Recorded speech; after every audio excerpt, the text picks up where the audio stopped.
Welcome to the DSPN. He's given him. Well, there you go. He was forward. Oh, a punch up now in midfield. Fraser's involved. The Devlin Sports Podcast Network. Righto, Sportos, here goes the DSPN. Another episode, Martin, Devlin, Lachlan War, talking all the day's biggest sports stories. Before we get into anything, though, a small request, if you please. If you like what you're listening to and like what you're looking at, then we need your help. Like, follow, subscribe, tick all of those boxes. Share us, tell a friend about us, and especially jump the YouTube channel DSPN. Give us a subscribe on there.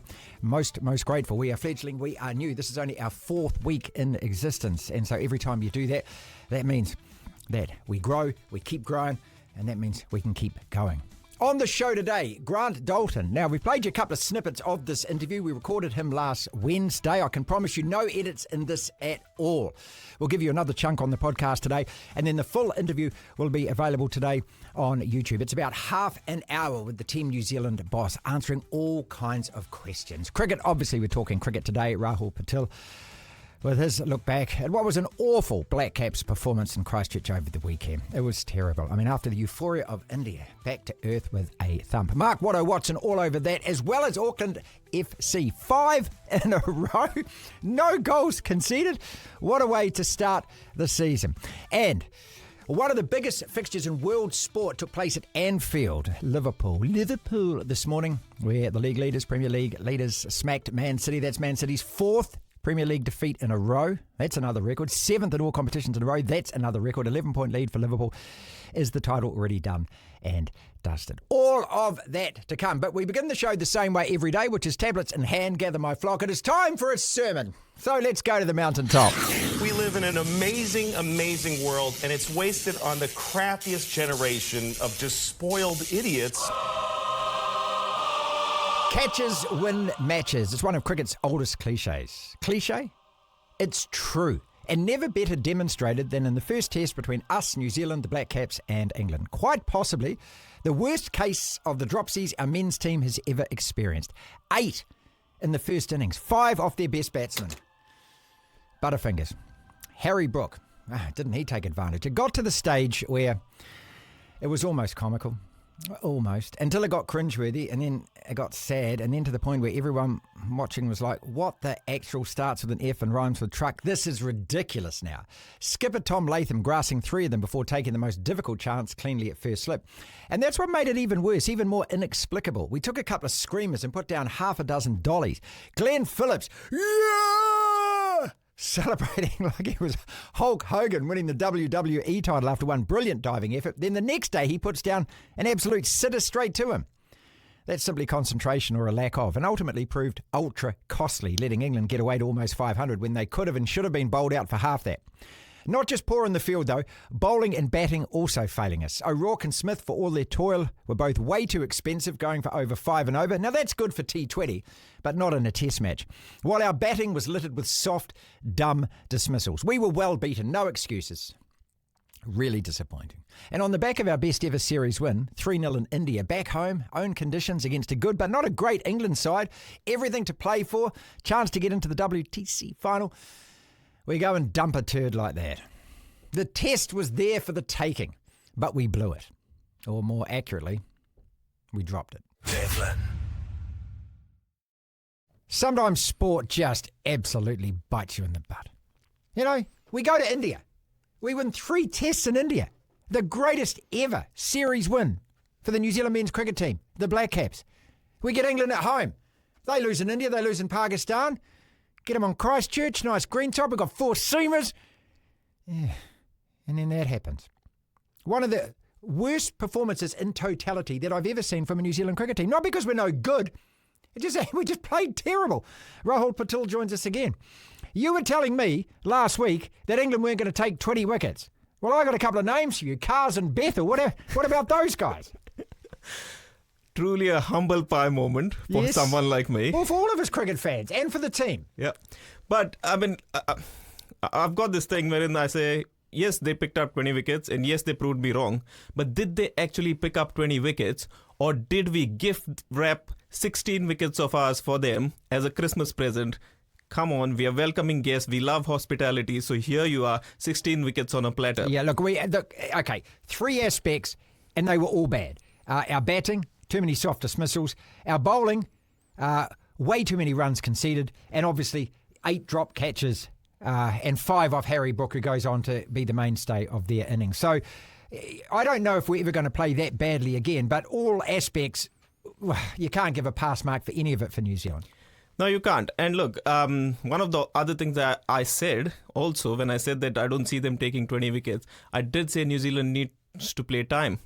This test match has finished around lunchtime on day 4. I know. Where have we played and time? And we didn't lose any time to the weather or anything like that. No, and the over rates have been miserable. On the first day, we lost 7 overs because we only bowled 83. Yep. The second day, this continued. So it's not like we've even had 90 overs a day for us to, say that we had a full day's play. Anyway, coming back to those drop catches, now we had 8 of them in that first innings of England. 5 on Brook alone. Yep. And Duckett was dropped on 23, cost us 23 runs. He got out for 46 eventually. Brook was dropped on 18, went on to make 153. Yeah, that hurts, yeah. Stokes dropped on 30, goes on to make 80, so cost us another 50 runs. So add up all of this, and what are we getting? 258. What? 258? That's what it cost us. That's what it cost us. So 499 less 258, they should have only made 241. Which would have given us a good 100 lead. 107 Changes lead. the whole game, yeah. There you go. And then you add that to our 254 that we got in the second innings. We should have been on 361. Totally different game rather than chasing only 100. Okay, and that would have been a very difficult chase for them. It always is. It would have been a world record chase if they'd managed to actually hunt it down. Absolutely. And coming back to your point on our economy rates, Nathan Smith in the first innings picks up 3 wickets for 141, economy rate of 5.42. Yeah, that's way too much. Will O'Rourke 1 for 138, economy rate of 5.52. I know baseball is all about going there and smacking the ball, but if you keep feeding them short, wide balls to hit, what are they going to do? They're just going to smack it. Did we have well, we didn't have any variation, but the question is, do we need variation in our attack going into Wellington then? I think the bowlers are good enough to do what they've done. We know Will O'Rourke was so good in India, Matt Henry was so good in India. So it's just a mindset thing. I think we just need to play the game at our pace. Once again, coming back your strengths. And yes, we didn't win the toss and we had to bat first on a pitch, but we were all in. Yeah, but 348 is not a bad knock to start with. I mean, normally in Test cricket, you'll take that, won't you, first innings? You would. But it's that second innings which you need to then back it up because you let the opposition off the hook and given them 258 runs extra, then you're under pressure to make it up. Look, first and second innings both, one of the toughest things in Test cricket is to get a start as a batter. Once you're in, you got to make it count. In the first innings, Latham out for 47. Yeah, he's in. He's got it. Yeah, okay. He had a start. Rachin out for 34. Yeah, he had a start. Hitting a full toss from a spinner that was straight to mid-wicket. Particularly ugly. Daryl Mitchell was out for 19. He tried to pull one, which wasn't actually there. He tried to pull one through square leg. The ball ended up in the hands of third man. Okay. Yeah, poor shot selection, yeah. Tom Blundell out for 17. He can't hold a bat at the moment, can he, the poor bugger, so. Yeah, and so, you've got starts and you're giving it away. Second innings also this continues. Rachin on 24, Phillips on 19, Nathan Smith on 21. These are all people who've got starts and yet failed to convert it. We've said this time and again, 70s, 80s don't win you test matches. It's the 150s that do. Rahul, is this us buying into the baseball mindset? Are we trying to play the game? You're nodding at me. We are trying to play it too fast when in actual fact, cricket is about Test cricket batting time and sessions, as you say. Yep, absolutely. There's time to... How much time was left in this game? Well, a day and a half, mate. Yeah. So we just had enough time to bat the opposition out when we had the chance with the bat. And the second thing is also with your bowling... If you're being smacked around, there is no harm in setting a couple of defensive fields and having slips in catching position so that when you do bowl the good lines and lengths, you can still get batsmen nicking off, but control the boundaries. How many runs did we see going through third man and in this area when they were just knocking the ball down there and getting there? Most of the weekend groaning in front of the television like most people did. So we go into the basin on Friday then. Can you see Tom Latham changing this team around? Because after a performance like that, I'd expect everyone to be given a second chance. That's normally how they do it in New Zealand cricket. Yep, but I'd just like to add one point to it, that I think for the balance of the side, sometimes you've got to make some tough decisions. I think Latham's got to take the gloves. And I think they've got to rest Blunden. And I know it's his home ground, and no, there's no time for that, though, is there? We've got to win this game to keep the series alive. Exactly. So. I don't think the way he's been playing at the moment, and it's showing in his keeping as well, he dropped a chance off Brook. So I think it's high time Latham takes the glove and we get Will Young back in. Because remember, he was a man of the series in that series against India. And currently he's sitting out because there's no place for him. Get him in. Get Tom Latham the gloves. Well, the word is that Sandner's coming back in for these next two tests as well. So who drops out bowling-wise? Well, that'll be interesting because, again, if you go by recent track record, then our poorest link in that attack currently is Tim Southee. And is that what is going to happen? But at the basin, green top again, we're going to get that. It'll be interesting to see. I don't know if they might also tinker around with Glenn Phillips, because maybe they're not getting as much out of him because he is still learning his craft and not a full-time spinner. So maybe that's the way they go, that they drop Glenn Phillips, they bring in Mitch Santner because he actually gives you a bit more control with the ball and he's handy with the bat. So we'll see how it happens. This is the DSPN. Moan. I'm moaning all the time. Oh, it's Monday. You know I've got a moan on. Can somebody please swap the TVNZ cricket commentary team for the radio guys? And how quickly can we get this done? Now, don't get me wrong. I'm not being mean or I'm not being unkind. I just prefer the radio guys. The TV lot aren't bad. They're just not overly great, interspersed with many moments of, oh, can you please just, let the game breathe? The radio crew, including Ian Smith and Jeremy Coney, are excellent. They're much more palatable. Television commentary of every sport, and yes, I can speak with a little bit of expertise on this, requires a combination of broadcasting skill, knowledge, and experience. The experience bit is very valuable because it teaches you that less is definitely more. We, the viewer, can also see exactly what it is you're looking at, Mr. or Mrs. Commentator person. So the art is not to just tell us all the time what we already know, because like you, we've all also just seen it. The commentators and coverage crew are also meant to add to the experience, at best enhance it, but never set out to be the experience. Do you get what I'm getting here?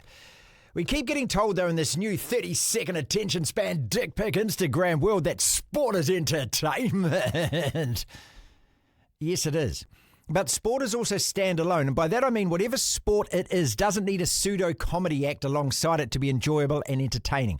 It doesn't need a superfluous so-called fan ambassador interviewing a hot dog at every game and every ground, trying desperately every 2 hours to find something totally inane to talk about. That's just rubbish television. It's unnecessary and it's low rent. Leave the gimmicky bollocks for your own silly social media stuff and just give us the cricket, please. The rest is plain annoying. There's a saying in sport which goes, you reckon a good game? It's aimed at the guy who blows the whistle every time he breathes. Well, the same could be generally aimed at the TVNZ coverage crew. And this is nothing personal. This is business. The business of being really good at your job and being really good broadcasters. The message is very simple. Please remember, and no disrespect, but you're not the entertainment. The game is why we're all watching. It's not because of you. DSPN. Here we go. The English Premier League. It's one of the most popular sporting competitions in the world, watched by hundreds of millions every weekend. And this morning, the top two teams going at it. Liverpool with a handy 8-point lead before start of play, top of the table. And Man City, 5 titles in the last 6 years, including 4 in a row. They're doing the chasing. Andy Buckley is a lifelong City fan. He's a broadcaster out of the UK and a great mate of the show. 4 defeats in a row in the Premier League now for Pep. That's some kind of record. 7 in all competitions. And a side that just doesn't look like the team that, as I've just said, has won all those titles, Andy. Losing 2-0 this morning. Yeah, the wheels are coming on, I'm afraid, for Manchester City. It had to happen, I suppose, at some stage, because you just can't keep that kind of level of performance. If you think of how Manchester City have performed over the last few seasons, then it's understandable in some ways that would be some kind of drop-off. If you think of any sport, whatever it is, whether it's golf, cricket, tennis, for somebody to be at the top and to completely dominate it without any of their rivals winning any of what would be the most prestigious trophy of all, the Premier League in football terms, then it's impossible for City just to win 5 in a row. And then also, he's already won 6 out of 7 Premier League titles. You may have seen Pep taunting the Liverpool fans or responding to them when they were singing, "You're getting sacked in the morning." That's why he was going I've won 4 in a row, you lads. Come on. Exactly. Well, he put 6 fingers up as if to say, "I won 6 out of 7 titles." And that's as good as it gets. So as far as us City fans are concerned, Pep has got so much credit in the bank. If City weren't to win a game again this season, then there's no way whatsoever that Pep, his place, his position as manager would be under threat. What we all know deep down, and it's something we suspected all season, and I think it's a blessing in disguise, the fact that we've had such a spectacular collapse over the last few weeks, because all it's done is highlight what we suspected, the fact that a rebuild is urgently needed. They've had a couple of bad transfer windows, they brought players in that haven't quite measured up. So, yeah, let's go back to the drawing board. Let's bring in players, whether it's in January or next summer, and let's go again. And guess what? There's nothing wrong with having a reality check in sport, just to sort of like realign exactly where you are and think, we just can't do it. You can't dominate forever. Even Alex Ferguson knew that at Manchester United. But what Fergie was good at, I'll give him his due, was rebuilding that team. Yeah, he was refreshing a side, rejuvenated a side, and evolving a team. And this time, I think Manchester City have got it slightly wrong, but we'll be back. 11-point gap now at the top. Is that retrievable? Sidebar to that question is Liverpool look so imperious, don't they? Just swiping aside Real Madrid in the Champions League during the week. Are they the best team in Europe? So 2 parts to that question. Can City or any other team close that 11-point gap? And are Liverpool right now the best team in Europe? Yeah, I think that's a fair comment. Yeah, I think so. I think they'll be looking to think, well, hang on a minute, maybe we could do what City did 2 years ago and do a treble. It's not beyond the realms of possibility. All I would say is Manchester City are out of the race. You've heard it here from a City fan. A lot of City fans are just saying, that's it. Our title dream is over for this season. Let's look forward. In terms of Liverpool, though, 11 points ahead of City.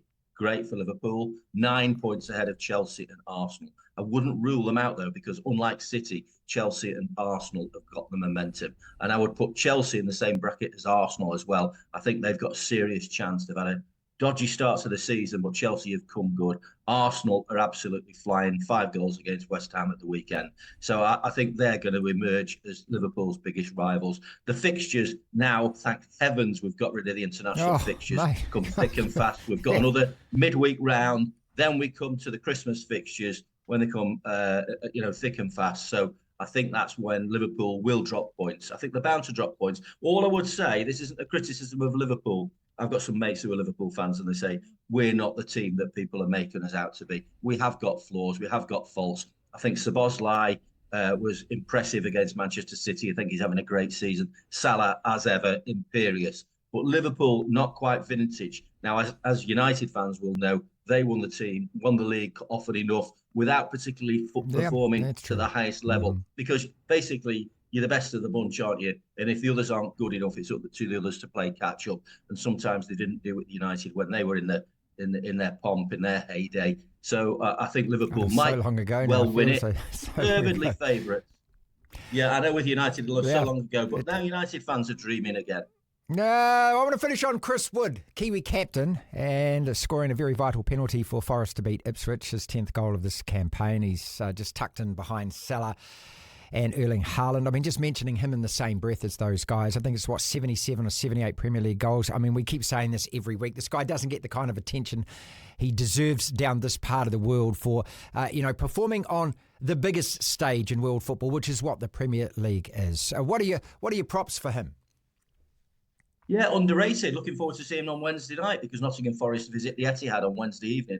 So he'll be hoping to become the latest striker to hammer a nail in Manchester City's coffin at the moment. But yeah, Chris Wood, a phenomenal talent, but underrated. Wholeheartedly agree with that sentiment. And I read an interview with him in the last few days in which he says he wants to be a TV commentator in about 10 years' time when he's hung up his boots. And with that kind of resilience, dedication and skill, I know the Nottingham Forest fans love him, and I think English fans love him as well because he's a wholehearted player. Might not be the most skillful, typical old-fashioned number 9, if you like. But to score goals in the modern age takes some doing. So I take my hat off to him. DSPN. The Type 5. All right, locked on 5 separate sporting topics, roughly a minute, 90 seconds on each. From the weekend, we'll talk Ireland Wallabies, and I think the All Blacks are definitely the number 2 side in the world after watching Ireland over these autumn internationals. Auckland FC, 5 wins, no goals conceded. The juggernaut continues, and what a matchup against the Phoenix this weekend. Go Media, Mount Smart Stadium. Can the Black Caps turn it around by Friday? That was an awful performance. Can Man City turn it around? Or is the title Liverpool's with an 11-point lead? And Liam Lawson spinning out of the GP, 14th time penalty as well. Max Verstappen winning that. Ireland and the Wallabies, let's talk rugby to start with. And I've been thoroughly unimpressed by Ireland. I mean, they beat Fiji comfortably. They're always going to do that. They lost to us. You know, they struggled against Argentina. They really struggled against the Wallabies as well. Is the bubble bursting for that team? I mean, they went to the World Cup last year, 18 in a row. They lost to us in the quarterfinal. They're meant to be the number 1 side in the world. They did beat South Africa away this year, okay? Squared that series, and they did win the Six Nations. But what you've seen over the last 4 or 5 weeks? Well, they're a side that looks pretty predictable. I remember when we were at the quarterfinal last year of the Rugby World Cup, they had one move in the back line, and they bunched up the second, third, fourth receivers, and they had the wing way out as if they were going to do a cross kick or had some barraging pod-type run from their centre. Yeah, there was actually a gap of people about 25 metres between the centre and James Lowe on the left wing. They were never getting the ball to him, right? Yeah. We're watching that from up in the stand. And it was a bit of a strange thing to watch. They won and said, look, I think as much as the Springboks are the best team in the world, I think they're a little bit overrated. They are absolutely there for the taking. They're a team that seems to happily squander games. They nearly did it in the final last year. They nearly did it against us this year twice. More so the first test. So Ireland, the bubble's bursting a bit. I guess they're getting found out in a sense, but I think it's that they've got a style that is being found out. They've got to find a way to adapt to that, which is what good teams do. They're not the second best team in the world, not at all. We are, because we beat them in Ireland. That makes us the second best team in the world, in my opinion. And for the Wallabies, they are a much improved side. I just want to be playing the Springboks now. I know, but for the Wallabies, kudos to them and Joe Schmidt. They all you need, as much as the national game is in disarray, they don't have the depth. The pathways from grassroots to professional is nowhere near as strong, say, as rugby league. But all you really need is 15, 23 players on the day that are good enough and a really good coach. And at the moment, they seem to have the bones of that, and they played well on the weekend. The Wallabies aren't as bad as we think. Auckland FC. They are just blessed at the moment, aren't they? And they're using all their luck up early in the season because another late No, I hate it when people talk about luck in sports. Well, if you haven't conceded a goal and you've won 5 in a row to start the season, that's not luck. There is luck involved, but you make your own luck. I mean, they battered them, they toiled away, and this was not a great Newcastle side that they were playing. They left it late, but as you say, I totally agree with you. 5 wins out of 5, undeniable.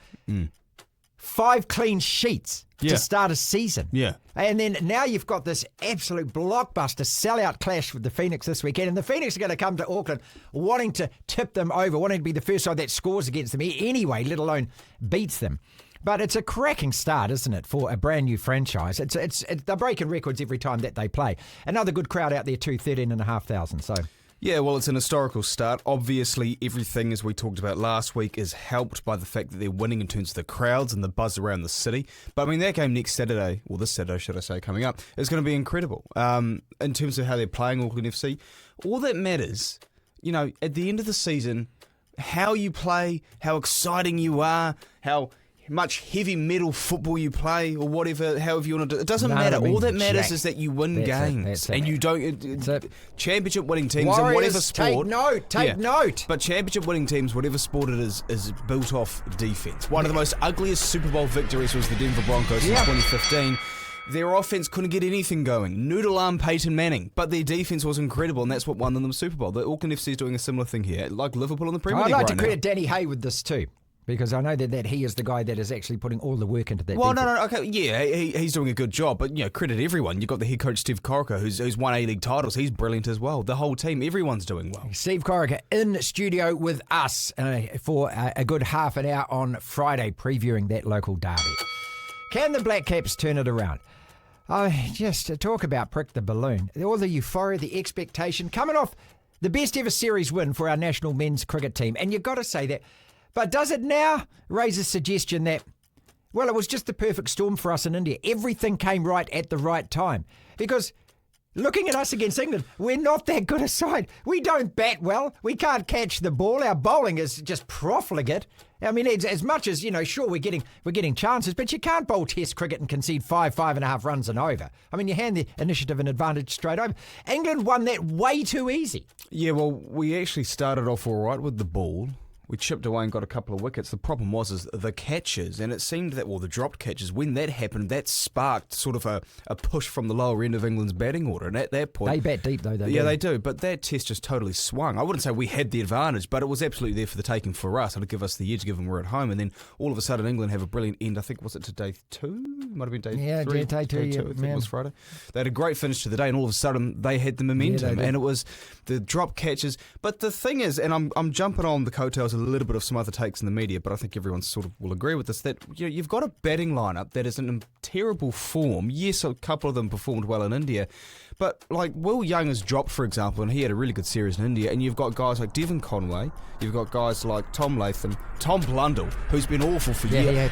Nothing against Tom Blundell. He had a couple of good partnerships with Daryl Mitchell, I think, in that series in England a couple of years ago, but apart from that, and his ton in the Boxing Day Test against Australia, from a batting perspective, what has he done? Mate? So, but also, Devlin Conway's not an opener. He's an incredibly skilled batsman, but he's not an opener. Well, Will Young is an opener. I mean, here you go. I mean, Conway's $1 million contract to go and play IPL, and he just can't even hold his bat. Well, he can't absorb balls and survive, but he's just not that kind of batsman. But the selection is really strange. Question was, can we turn it around by Friday?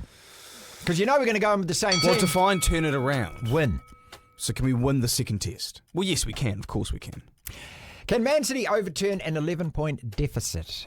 This club is an absolute crisis at the moment. And look, the whole football world, apart from those who love Manchester City, are just absolutely loving it. Because when any team wins and wins as many times as they do, you're just waiting for finally the wheels to come off. And they have come off. No, Rodri's a massive loss. Their defence is all over the shop. They didn't score against Liverpool today. Liverpool looked in control of that game. And I dare say more than in control, that the Scousers right now are the best team in Europe. They're spanking the Champions League. They are running away with the Premier League. Tell me a better team in Europe than Liverpool right now. There probably isn't. Bayern Munich, there's an maybe? Argument, well, no. There's an argument for Barcelona because of how good they've looked in La Liga, but I think it is Liverpool. Liverpool looks strong Arsenal in control. Arsenal and Man City have been average in the league. Chances, yeah. We're such a calm, measured team now with this new manager, Arne Stop it, mate. I can't stand it. No, we are. I mean, today we were in total control. I mean, seriously, I don't know if you saw the first half. I can't do it. I mean, well, you can walk away and cry over Amorim and your 4-0 win over the mighty Everton, but seriously, go back and watch that first half hour today against Man City. It was a mighty effort. We were all over them. It was men versus boys. It was All Blacks versus Uruguay. It was embarrassing for Man City. Anyway, point is, no, they're not overturning that gap. I still am not going to sit here and say Liverpool are going to win, because you know what Arsenal are going to do? They did it on the weekend. They fall behind, and then they get these 4-0, 4-1, 5-2, 5-0 wins, and they go on these runs, and then they get their way back up to the top of the table, and then they fall away again. So, Arsenal will probably... yours to lose, yours to choke from here. Chelsea looked all right. Arsenal will be pushing us, but I can't say it. Final topic then, Max Verstappen wins a GP. And how is that news? That happens every week, doesn't it? Comprehensive victory in Qatar. I really don't like these Grand Prix in that part of the world. Do you know why? Because they're just soulless, mate. They're just lifeless. There's no crowd there. It's a bought crowd, isn't it? Well, it is. I mean, you go there. I like the ones in the old circuits, the German and the Belgian GP and Monaco and France and Italy and these places, Silverstone and things. But I mean, it's just it's just a bought and paid for event. Okay, so isolate and separate all of that, because it's like going, to a play and you're the only ones in the audience and you're just thinking, well, this is great acting and everything else. But there's just nobody there. Yeah, maybe in Qatar, maybe in Saudi Arabia, because they're quite new. But Baku, do they turn up there? Well, it's probably better than the Middle East. I mean, the Saudi Arabia one's pretty sad to watch. Anyway, he won it, and he's already won the title. Well, yeah, okay. Liam Lawson. It's only Max's second win in the last 13 Grand Prix. Okay, so you talk like he wins every single one. I know he's won four titles in a row. I know. Lawson, 14th, spun out in a time penalty, so he's battling away, is what he is. But unspectacular. A bit like last week at Vegas. He's sort of on a bit of a downward trend. I mean, which isn't good. Which isn't great. I mean, I don't think he's being totally outshone by any others, but I think I said this I think last week. I just think that Red Bull have made up their minds of who the driver is. If Liam wins a couple of they've got one race to go. If he wins that, for example, and is superb, that could turn the tide, but that's very unlikely. I just think that whatever he does, and it's nothing against him, but I just don't think it impacts what Red Bull are going to do. And I honestly think they're either going to stick with Perez or get Tsunoda. Maybe that's just the pessimistic side of me. I think it's just too good to be true that Liam Lawson gets a drive full time for Red Bull. He probably gets one for AlphaTauri. What are they known as now? Visa, Cash App, Instagram, TikTok, racing team of the Middle Easterns. I don't know. Still hell of a proud of him. 14th. Yeah, in the F1. A Kiwi driver in F1. It's pretty damn cool. Team New Zealand absolutely spanked it. It looked easier than the last time. Well, was it though? We're joined by the big boss, Grant Dalton. We've got a lot of questions to ask about the regatta in Barcelona, about where the next one's going to be, about whether you're hiding technology, about whether any other syndicate is ever going to be able to catch Team New Zealand. Welcome back, mate. Great to see you. Yeah, good. It's great to be back in Auckland. Beautiful day too. So this boat, this crew, the way that you sailed, would that have beaten Team New Zealand last time in Auckland? Oh, yeah. Oh, by a lot. Okay. Absolutely. How do you measure that? Zealand, Tell us how you measure that. That's pretty simple. I mean, first of all, you're always going to have a faster boat, but that's anyway. Because the technology just improves. 3 years on. But where the big movement for us and the big improvement was in the sailing of the boat. I was always critical, and the guys themselves were critical of the way we sailed in Auckland. I felt we were massively faster, and we dumped 3 races. And so we reviewed that pretty hard. It brought Nathan in, changed the makeup of the way the sailing team was running a little bit. It did more training, did more start work, better communications, and it was a vastly improved sailing team. So that sailing team in Barcelona would have smacked the sailing team of Auckland, even though on the face of it, the people were basically the same. Yeah, I was going to say. The improvement and their own improvement, and their self-criticism to make themselves better was really a highlight for me of the campaign. Grant, when you say that, so, I mean, just explain this in layman's terms. Is it steering the boat? Is it decision-making? Is it a combination of those? Is it just being able to actually be so much more in tune with the guys around you? What actually makes, like Peter better as a sailor? So we'll just look at Auckland. So in Auckland, Pete would run from side to side, make basically the decisions on tactics. He'd take input, of course, from Blair and from Andy and Joshy. But he would primarily make the decisions, and Glenn in Auckland as well. In Barcelona, it was a much more complete unit. So if you listen to the comms, you hear Nathan a lot, Nathan painting the picture. You hear Andy and Blair quite a lot as well. And someone made a really interesting point to me that when they listened to the comms off both boats, Ineos and ourselves, Ineos were more focused, or had to be focused on their boat and just how they were sailing their boat. Whereas our guys, because the way the boat was set up, were focused on the race and the course and the opposition. Right. So and I thought that was a really interesting comment, and I went back and sort of listened to some audio. And when you listen to it, you don't hear them talking much about the actual setup of the boat. You hear them talking about speed and mode. Yep. But basically they're painting the race course and where they want to be on the race course and trying to join the dots. Okay. And that's a big well, that's confidence, isn't it? That just says absolute confidence in the gear, the equipment, who's on the boat, everything. Well, it says confidence in the design and the way the boat's been set up to race.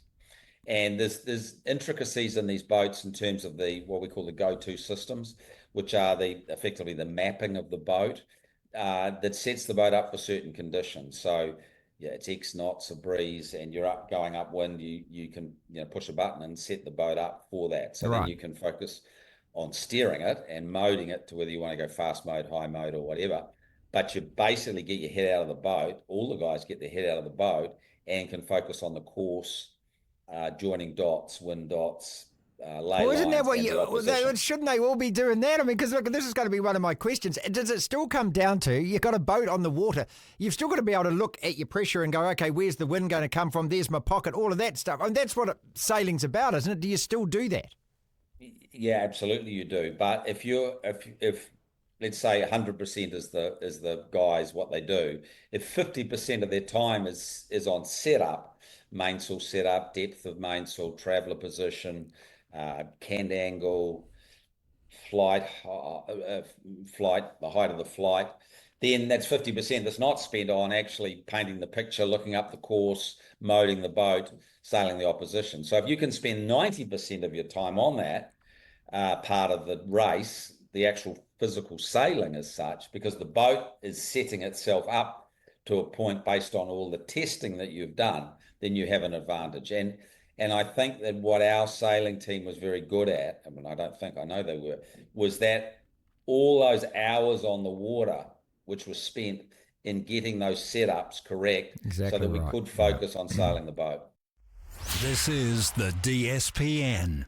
Wrapping it all up on the podcast today with the irrepressible Mark Watson joins us, commentator of much renown globally. I'm talking about. He's covered Olympic Games, Paralympic Games. He's been there. He's called it when it counts. Wasn't in Christchurch, but spent a lot of the weekend like me watching. Mate, is that one of them flush the dunny and move on performances? Let's quote Shag, because the Black Caps were just awful in every department. Oh, look, I think that's probably typical of, I think, genuinely where this cricket team's at, Martin. I think we were messaging each other. You know, you talk about statistical outliers, things that just go outside of the standard deviation. And I now look back on that series in India and just cannot believe what a remarkable achievement that was. And I think I might have said it last week. I think that series win in India might just be the greatest victory in the history of Test cricket across any nation. Wow. Because I just don't think this Black Cap side's very good. And I think it again was highlighted here by England. And if you look at our recent record in New Zealand, it hasn't been particularly great. It hasn't been. I'm not sure that we can bounce back. I think our batting's just a little bit too fickle at the moment. We just cannot rely on Kane Williamson. And yet it still looks like well, it's he only didn't do Kane too bad. He didn't we can genuinely rely on. He got about 160 of our runs, considering that he just come back from injury, as the rest of them. Look, soft dismissals, just really expensive bowling, and of course the drop catches. I mean, when's the last time we did all of that really badly in one single test match? It all came together on the wrong side in Christchurch. Of course we can bounce back. I just don't think our preparation's good enough, Martin. I just don't think our players work hard enough at it. I just think there's too many distractions now, mate. I just think the whole T20, the amount of money that's come into the game, I'm just not sure that we're always dialed in. You know, Tom Latham is captain, but I think he dropped about 4 of the 8 catches, didn't he? Yeah, it's unusual, though. He's normally got good hands. You know, Tom Blundell didn't have his greatest game as a wicket-keeper batsman. But, you know, the other big issue, and we've discussed this every week, and it's another thing. Here we go into another test without a genuine spinner. You don't see that with England, do you? They take Shoaib Bashir and he picks up, 4 wickets, I think, in the first innings, and a young bowler. And here we go. We go with the little part-timers, and it's looking like the second test. We're going to bring Mitch Santner in, and everybody's going to go, yeah, but Mitch Santner was brilliant in India. Yes, he was brilliant in India. Man, he has been crap at a test match level prior to that series. He's back home. And I just still wonder whether we can be a genuine cricketing nation at test level without a genuine spinner. And why don't we have a spinner locked into this 11 every week? What is the problem? You know, why, you know, we've got them there, but we just, I don't know, we always just seem to want to take, seam bowlers in. Yeah, well, it was raised by Jeffrey Boycott during the week and everyone laughed at him. Auckland FC, 5 wins, no goals conceded to start an A-League season, breaking all kinds of records, just setting it up perfectly for the derby this weekend against the Knicks. Yeah, look, great start. You know, you've got a franchise, you want to get bums on seats, you want to return, leverage your sponsors, you want to provide them a return on investment or objectives or whatever they're in the game for, and they've done exactly that. Top of the table, 5 wins. Melbourne Victory would have played 6-1-4. They're still 2 points back. Nice thing is, too, Wellington Phoenix sit in 4th place. So we've got 2 teams inside that top 10, which is good for New Zealand football. It is. You know, look, at some point, they are probably going to stumble, that they are probably going to come undone. I think so. But when you get the front end of the season right, it does allow for a little bit of pressure to be taken off in the middle, as long as you do finish strongly. And so, yeah, you couldn't ask for a better start. Wonderful atmosphere. I've got to say, Martin, and I don't want to be a doom and gloom movement, but the A-League, it's awful football to watch. I mean, I woke up this morning and I watched Liverpool. Yeah, well, it's not in that class. I mean, okay, we know that. It's not even. No, it's just not even in the same league, Martin. We're not comparing apples with oranges here. I mean, like, we're not. We're just. I mean, if you want to be into the A-League, you've got to accept the standard that it is. Okay. Otherwise, don't watch it, because you're not watching the Premier League when you tune into the A-League. No, you're not. No, and you're right. And so once you can make the shift and make that adjustment. And I think, therefore, if you're going to watch the A-League, I think you have to become a genuine fan of one of these teams, and so that you do have that tribalism, you do have a reason to follow it. If you're just switching in because you want to watch quality football, I'm not sure you're going to get it. You're better to watch a replay of most games on the English Premier League. But yeah, look, it is what it is. It's a stepping stone to higher honours. It's a wonderful pathway now for club footballers. I think it's both, obviously the Wellington Phoenix, Auckland FC. We've always said there's so many young kids play football, and then often they get to 16 or 17. And I think even at a 16, 17 age group, we've actually, when we send teams overseas internationally, we've actually been competitive. Yeah, we have. And then, like a lot of sports, we tend to drop off at 18, 19 and 20. And maybe because we've never really had that professional pathway. We've never really had that stepping stone. Yeah. Now we've got the A-League. Then you've got Major League Soccer. You've got opportunities now to play third, second tier divisions in Europe. And one leads to the other. And then you end up ultimately with guys like Chris Wood who say, hey, it can be done. Final topic is, I'm just reading the headlines here. All Blacks lose in Dubai. I thought our last test of the year was against Italy. Oh, sorry. Oh, no, they lost. Sorry, it's the All Blacks Sevens. Ah, okay. But this is the problem, isn't it? And we've talked about this a lot as well. Damn you, New Zealand Rugby, for selling that name, the All Blacks, because this is what happens. This is now the headline. Correct. I picked it up, and All Blacks beaten by Spain 26-14. Well, and that would be a headline, wouldn't it? But that's how it's been reported. Yeah. It's how it is reported overseas. And if it's not it's New Zealand. It doesn't say sevens. And I keep saying this. Yes, we here in New Zealand understand it, but we keep telling ourselves then with this global brand. We've got people over there in, over there in Silicon Valley and trying to promote the All Blacks, and they look at it and just hear the word All Blacks, and suddenly they see us getting beaten by Spain, and this aura of invincibility that we've sold suddenly slowly gets diminished. Now, you can say, well, that's their ignorance, but you've actually got to be mindful of perception. And this is the danger when you do franchise the All Black name. If you're not going to put the same standards around it, put the same resource into it, then I think you're in real danger of slowly chipping away at that brand. And I think this is exactly what's happened. Just call it the New Zealand Sevens team. Take the word All Blacks out of it. I mean, I watched, I think I mentioned this. I watched New Zealand A play against Munster, and that Irish commentator constantly referred to them as the All Blacks, constantly referred to them the All Blacks. Annoying, and they're not the All Blacks, Martin. Hey, look, just before we wrap it up, I just want to go back to the cricket. I do just want to say, you would have seen that in the first innings, England. That catch to get rid of Ollie Pope by Glenn Phillips, I think, might just be the best catch I've ever seen in Test cricket. Wow. The velocity in which he hit that catch was a stunner. And I tell you what, this is where I always laugh a little bit at the Americans, Martin. You see them taking these great catches in baseball where they dive forward with the glove. They got a mitt. 10 of the plays of the week. Then you go and see that catch. You look at how hard a cricket ball is, you compare it to a baseball. I mean, that came off the middle of the bat. That was just a wonderful, wonderful catch. Look, one other point too.